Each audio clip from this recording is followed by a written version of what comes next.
What's up, everybody? My name is Shannon and I am still waiting for my Satyr, and today we are talking about The Lady's Guide to Petticoats and Piracy by Mackenzi Lee. So this book is the second book in the Montague Siblings series, and I have not read the first book, which is The Gentleman's Guide to Vice and Virtue. I skipped straight to this one, and you totally can. It's fine. The author does a really good job of catching you up on anything that you need to know, but for the most part, it's following different characters, different stories, so you're totally fine. You can read them out of order if you want to. So the reason I picked this book up is because it was recommended to me by a viewer named Sammy.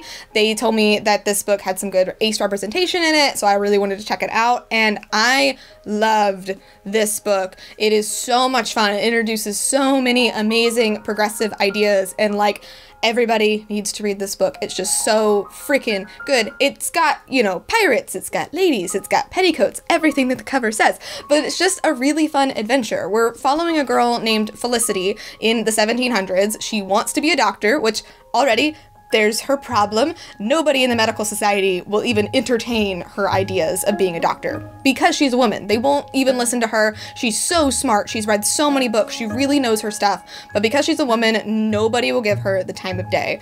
But she finds out that her idol, like the famous Dr. Alexander Platt, is going to be going on an expedition. He's looking for some assistance, and he is pretty progressive when it comes to who he's working with. So if anybody would take a woman on, it would be him.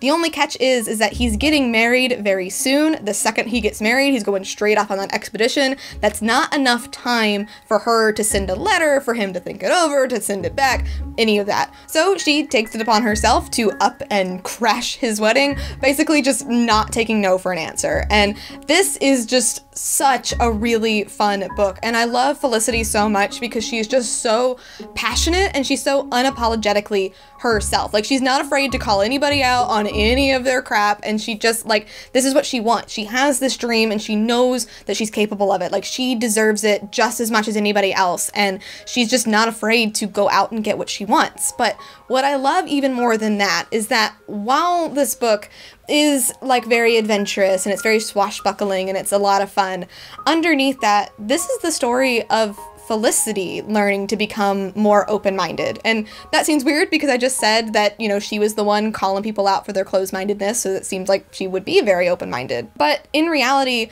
Felicity really does look down on other women who are overtly feminine or enjoy girly things like, you know, getting dressed up and doing their hair and, you know, talking about boys and all that kind of stuff. She looks down on that a lot. She does think it's very foolish and nobody's going to take you seriously if you act like that. That's where the real intrigue of this story lies, because Alexander Platt is marrying somebody named Joanna, who just so happens to be Felicity's childhood friend, who they had a huge falling out. So yeah, the reason that they weren't friends anymore is because, according to Felicity, you know, they grew up and suddenly Joanna was interested in dressing up and going to parties and had all of these new friends and left her behind. And when she is confronted with Joanna again, she has to kind of face these things, and they both learn from each other and they learn from each other's perspectives, and it's really awesome. I really love that a lot. Like, the heart of this story is her reconnecting with Joanna. It's not just this like awesome swashbuckling adventure. Like, it is focused in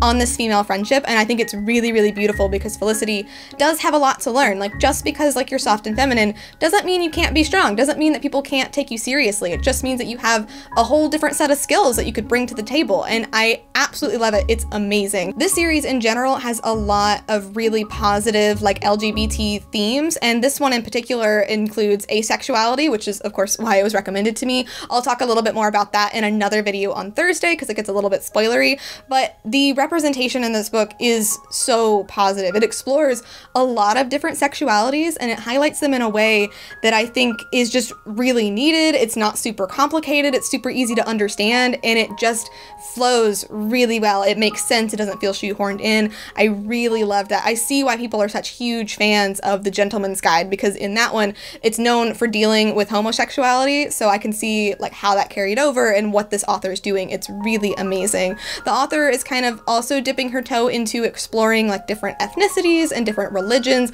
just in a really positive way. Not as much, there isn't as much there, but it is there, and it is cool to see it and to see how these characters are interacting. So overall, I absolutely loved this book. There are so many amazing themes you can take out of it, and the author herself is just, she really did her research, and she really like stresses that like the progression of feminism and women who think this way, like forward thinking, was always there. There is no like one singular history for women. Like it was always varying. There were always these different types of stories, and I really love that. I really love that she was trying to highlight that. So yeah, I really cannot recommend this book enough. It is just absolutely awesome. It's just a joy to read, and definitely A+. But thank you guys so much for watching this video. If you liked it, be sure to hit that like button down below, and don't forget to subscribe so you can talk books with me every week. That is everything I got for today, and I'll see you guys next time. Bye!